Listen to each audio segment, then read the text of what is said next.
दोस्तों, मैं शाहजहां आप सभी लोगों का बहुत बहुत स्वागत करता हूं। जैसा कि आप सभी लोग जानते हैं, हिंदी भाषा का विकास इनसे संबंधित प्रश्न अवश्य आते हैं। तो आज हम उनका लेकर के आए हैं वस्तुनिष्ठ प्रश्न। उससे पहले आज हम स्टार्ट करें क्लास से पहले, उससे पहले आप सभी लोगों से एक गुजारिश है कि चैनल पर जो नए हैं वो चैनल को सब्सक्राइब करें, बेल आइकन बटन को प्रेस कर लें, लाइक करें, कमेंट करें, चैनल को शेयर करें लिंक। आज हम स्टार्टिंग करते हैं। तो देखिए, सबसे पहला क्वेश्चन है, ब्रजबुली के नाम से जानी जाती है। ब्रजबुली के नाम से कौन जानी जाती है? तो पुरानी बांग्ला। पुरानी बांग्ला जो होती है ना, एक बात मैं बताना चाहता हूँ आपको इस क्वेश्चन पर। बांग्ला जो होती है वो बांग्ला जो होती है ना, बांग्ला वो भाषा होती है। अब बांग्ला जो होती है ना, वो बांग्ला वो बोली होती है। भाषा और बोली में फर्क है, इस बात को याद रखिएगा। बांग्ला देखिए, ये बांग्ला है ना, पुरानी बांग्ला, यानी जो ये है ये बोली है। बांग्ला जो है बांग्ला ये बोली है। और निम्नलिखित में से कौन सी भाषा देवनागरी लिपि में जानी जाती है? तो देवनागरी लिपि में कौन जानी जाती है? तो मराठी। निम्नलिखित में से कौन सी भाषा संस्कृत भाषा की अपभ्रंश है? तो संस्कृत भाषा की अपभ्रंश कौन है? पाली। हिंदी भाषा की सृष्टि हुई है किनसे? तो संस्कृत से। 9वां विश्व हिंदी सम्मेलन यानी world Hindi conference, world Hindi conference 2012 ईस्वी का आयोजन स्थल है तो गोनटेंग, दक्षिण अफ्रीका में। हालांकि ये राजधानी नहीं है, दक्षिण अफ्रीका की राजधानी है प्रिटोरिया प्रिटोरिया है और मुद्रा रैंड है। और या अगर वो नहीं रहेंगे तो जोहान्सबर्ग भी मिलेंगे, वो भी हो सकता है। लेकिन गोनटेंग अब न्यू शहर बन गया है, ये जोहान्सबर्ग में ही और वहीं स्थानांतरित कर रहा है और वहीं हुआ था, समझ रहे हैं। भाषा के आधार पर भारतीय राज्यों का पुनः संगठन किया गया। तो कब हुआ था पुनः संगठन? 1956 ईस्वी में। और 1 अक्टूबर 1956 ईस्वी को आंध्र प्रदेश भारत के भाषा के आधार पर पुनर्गठन होने वाले भारत के प्रथम राज्य माने जाते हैं वो, समझ रहे हैं।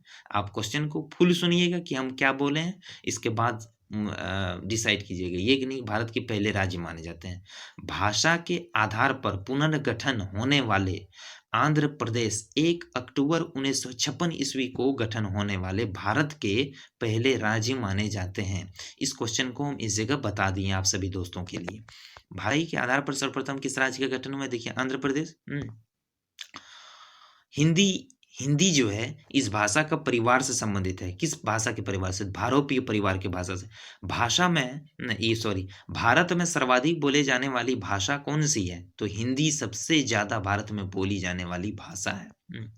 और दूसरा अगर पूछा जाए कौन सी भाषा बोली जाती है सबसे ज्यादा, तो दूसरा सबसे भाषा अगर बोला जाता है तो वो अंग्रेजी आता है भारत में। तीसरा जो है वो भोजपुरी है, भोजपुरी। अब आते हैं, हिंदी भाषा का जन्म कहाँ से हुआ है? तो पाली प्राकृत अपभ्रंश एवं हिंदी। तो पाली प्राकृत से हुआ है। अधिकतर भारतीय भाषाओं का विकास किस लिपि से हुआ है? तो ब्राह्मी लिपि से हुआ है। हिंदी भाषा जो है हिंदी भाषा किस लिपि में लिखी जाती है? तो देवनागरी लिपि में। भारतीय संविधान में किन अनुच्छेदों में राजभाषा संबंधी प्रावधानों का उल्लेख है? तो देखिए, ये जो संविधान अनुच्छेद, इससे पूर्व जो हम क्वेश्चन बता चुके हैं उनमें भी देखिए ये क्वेश्चन मिला होगा और यहाँ भी देखिए मिला। ये अनुच्छेद वाला जो है ना, एक क्वेश्चन आपको मिलेंगे ही मिलेंगे।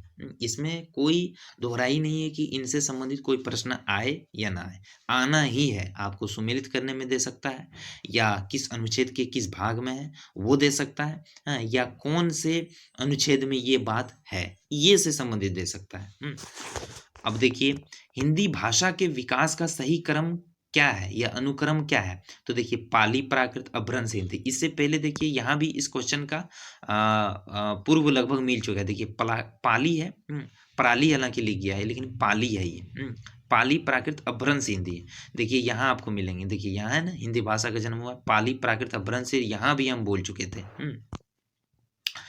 संविधान के अनुच्छेद 351 का विषय क्या है या अनुदेश इसका क्या है? तो हिंदी के विकास के लिए निर्देश लिख दिया है।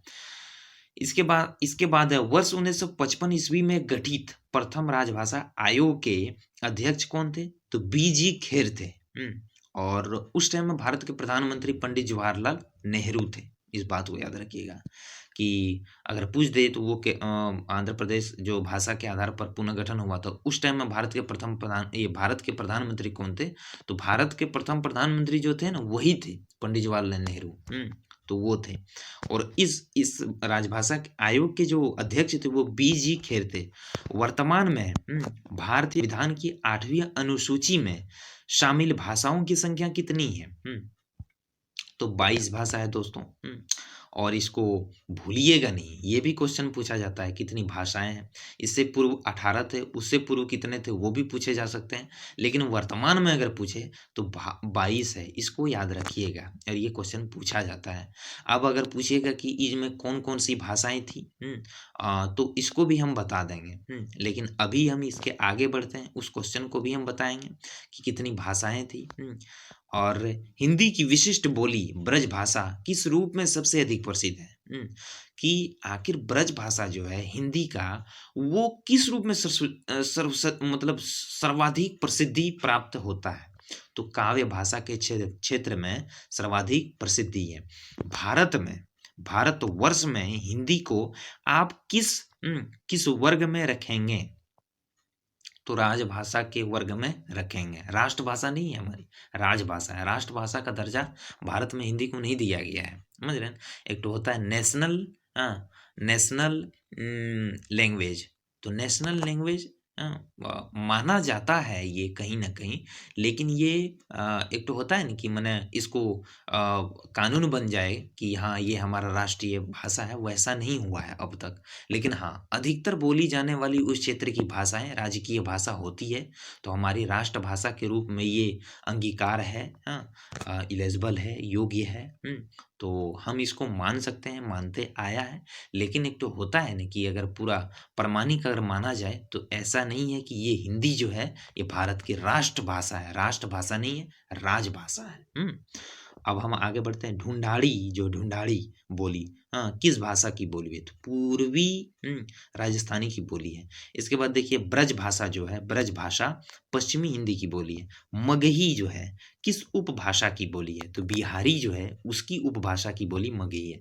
हिंदी खड़ी बोली किस अपभ्रंश से विकसित हुए? तो शोरसेनी अपभ्रंश से विकसित हुई है। तो आज का हमारा टॉपिक का ये पूरा होता है वस्तुनिष्ठ प्रश्न। आई होप ये वीडियो आप सभी दोस्तों के लिए बहुत यूजफुल रहेगी। चैनल पर जो नए हैं दोस्तों, वो चैनल को सब्सक्राइब कर लें, बेल आइकन बटन को प्रेस कर लें, और जहाँ तक हो सके लाइक करें, कमेंट करें। आपको कैसा कंटेंट चाहिए, क्या चाहिए, किसमें कमी बुझाए वो भी बताएं। और चैनल को सब्सक्राइब कर लें और शेयर करें, जहाँ तक भी हो सके अपने दोस्तों को शेयर करें। इससे क्या होगा, आप सभी दोस्तों के साथ साथ अन्य को भी फायदा होगा। और इससे हमारी भी मनोबल बढ़ेंगी। और मैं आप सभी दोस्तों के लिए ऐसे ही यूजफुल वीडियो लेकर के आता ही रहूँगा। और आप लोग तैयारी करते रहिए, जहाँ तक हो सके हम मदद आप सभी दोस्तों के लिए करते रहेंगे। बहुत बहुत धन्यवाद, बहुत बहुत शुक्रिया, बहुत बहुत आभार। धन्यवाद।